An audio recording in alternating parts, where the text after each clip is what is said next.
Before watching the video, don't forget to subscribe the channel and enable bell notification to never miss an update from us. Hello everyone and welcome. This is Ashima Shukla, your current affairs and banking awareness faculty on Entri platform. And in this video, we'll be taking into consideration all the important news events and the highlights of all the major events that have happened in the past day.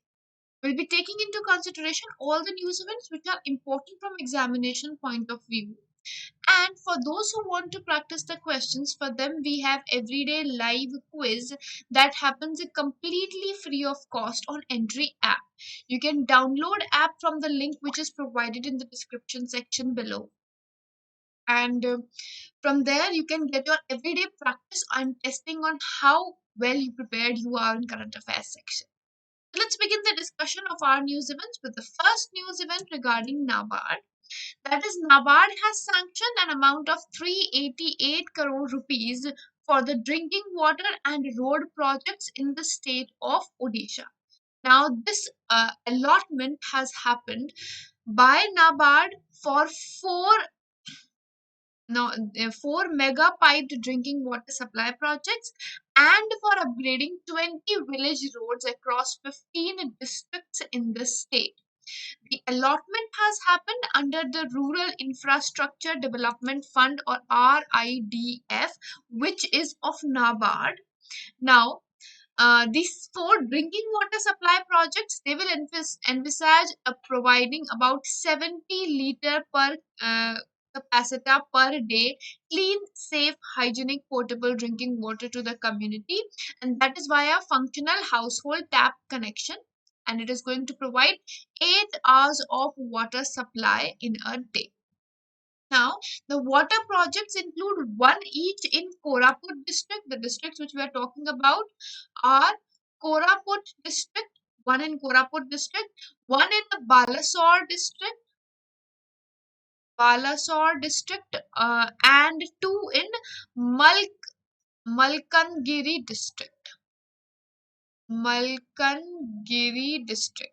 So here we have two projects, one in Balasore and one in Koraput. These are the districts in which the development is going to happen. So far for Odisha in financial year 22, 691 crore have already been sanctioned, and the total sanctions under RIDF of the state since the inception of RIDF is 28,732 crore rupees. So this is a total sanction from the beginning of RIDF, whereas as of now for financial year 22 under RIDF, the sanctions stand at 691 crores. Right? Now, going ahead with the next that is related to RBI. RBI has recently imposed a penalty of 25 lakh on Punjab and Sindh Bank for not following the directions under the cyber security framework of the bank. Now, when we are talking about the penalty that has been imposed on the bank, the penalty is imposed under the powers which are under section 47A1C, read with section 46(4)(1) and 51(1) of Banking Regulation Act 1949. Also, 1 lakh rupees of penalty has been imposed on Nagar Sehkari Bank Limited, which is in Etawah in UP. There 1 lakh of penalty has been imposed for income recognition, asset classification, provisioning and other related matters of urban cooperative banks. So on both of these penalties have been imposed. Going further, Nippon Mission has been announced recently. So what is in this mission? First of all, what is Nippon? That is a national initiative for proficiency in reading with understanding and numeracy. So it will improve the numeracy, foundational reading and understanding in the early age of students. So when we're talking about early age of students, we are talking about students that they learn or have competency in reading, writing and numeracy by the end of grade 3 by 2026-27. and it is going to be implemented by School Education Department of the Union Government. Nippon Mission is a part of flagship school education program which is by the name Samagra Shiksha. Now, it will be implemented in 5 tiers. So, 5 tier implementation of the mechanism is going to be there, for which framework is yet to be decided, but is going to be framed across the national, state, district, block, and school level. So, it's 5 tier implementation. The framework of the implementation is yet to be decided, and it will be out soon. And it is going to be implemented in all the states and in all the union territories as well. Now, coming to a few one-liners, the first news event is the sixth edition of BRICS Culture Ministers meeting, which was held in a virtual manner recently, which was hosted by India. Definitely 2021 chairship is with India, and therefore major meetings of BRICS have been hosted by India. The theme this year was bonding and harmonizing the cultural synergy. With this theme, it was organized, and in this, the chair of the meeting was the Minister of State for Culture and Tourism in India, that being Prahlad Singh Patel. So, Prahlad Singh Patel ji was the chairperson of this meeting, and the dignitaries had held discussions to exchange the knowledge of culture and to protect the cultural heritage of the respective countries which were a part of it. Now, since the chair is with India, therefore there's a theme which has been set by India for its duration of the chairship. So, India's theme for BRICS chairship is BRICS at 15, intra-BRICS cooperation for continuity, consolidation, and consensus.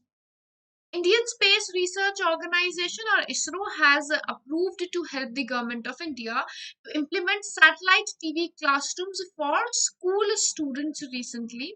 Now, the presentation for the same was made by scientists from ISRO regarding the proposed satellite TV classroom for students before the officials of Ministry of Electronics and IT and Doordarshan. The and the presentation was made in front of Doordarshan as well as MEITY. It is going to provide satellite rights to the states to start satellite TV classrooms soon enough. Initially, Vinay Sahasrabuddhe led parliamentary panel, and it had asked ISRO whether it would be able to offer the technical guidance on setting up satellite TV classrooms for students in India, post which this result has come up, or this initiative has come up from ISRO. Federation of Indian Export Organization, or FIEO, has signed an MOU with Aramex India to support the MSME exporters.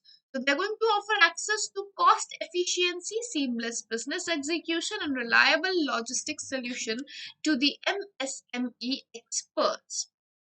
Now, if we talk about FIEO, first of all, Aramex India will provide the preferential pricing and online services for the cross-border express shipments, and FIEO is headquartered in New Delhi. FIEO is headquartered in New Delhi, whereas when we are talking about Aramex, Aramex is a Dubai-based institute or an organization. Then Saral Pension Plan was recently launched by LIC. It is a non-linked, non-participating single premium immediate annuity plan as per the guidelines which were framed by IRDAI. And it comes with two annuity options. And furthermore, what are the two options that are there? First is life annuity with returns of 100% of purchase price, and second is joint life last survivor annuity, again with return of 100% of the purchase price on the death of the last survivor. Who is the current chairperson of LIC? That is going to be M.R. Kumar. Right.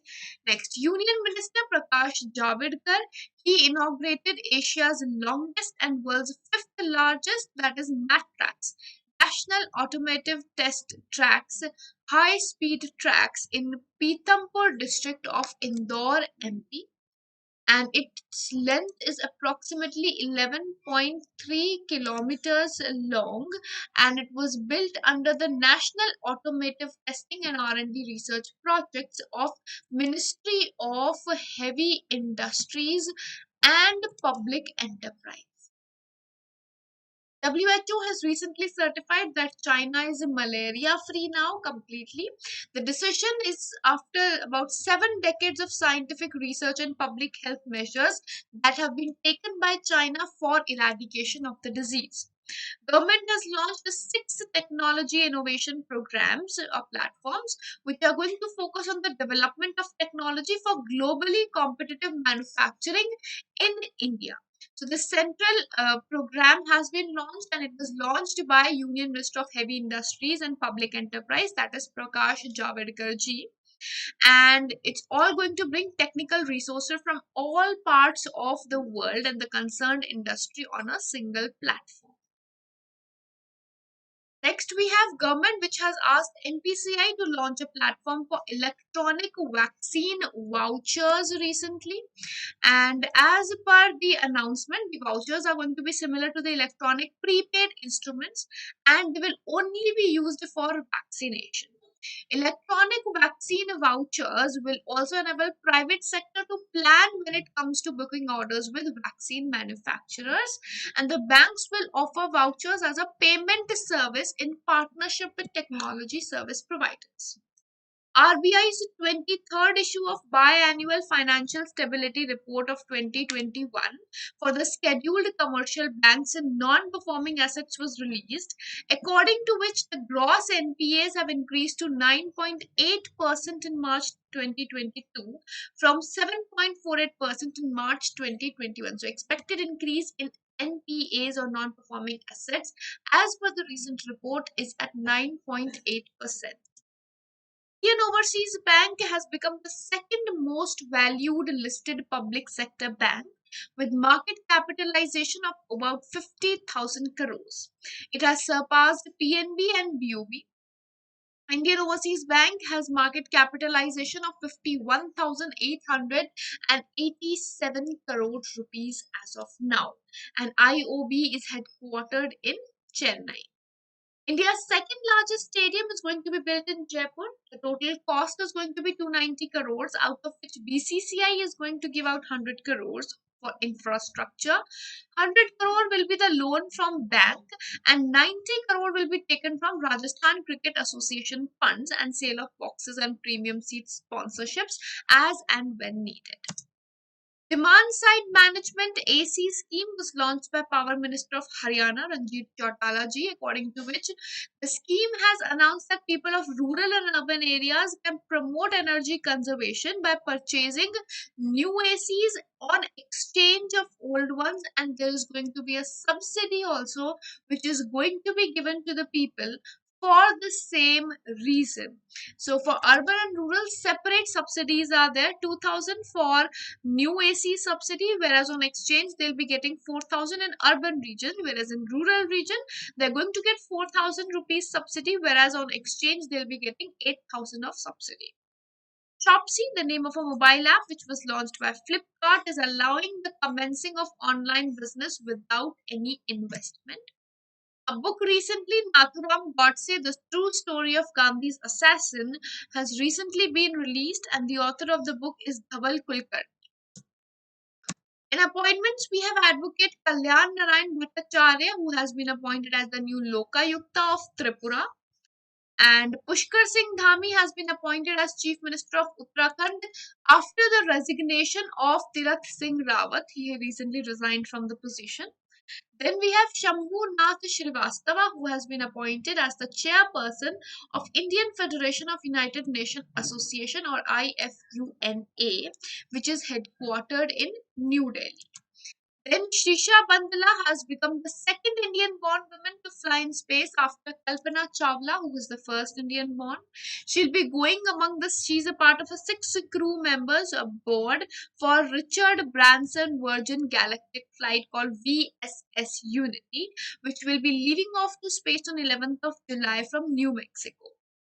And lastly, we have Satish Agnihotri, who has been appointed as MD of National High Speed Rail Cooperation Limited recently. With this, we'll be winding up the segment of the day, and I hope this session has been helpful for all of you in your preparation. If you like this video, don't forget to like the video, share the video, and also comment on how you like it. We'll see you in the next video with more news events. Till then, goodbye, take care, have a wonderful day ahead, and don't forget to like and share them.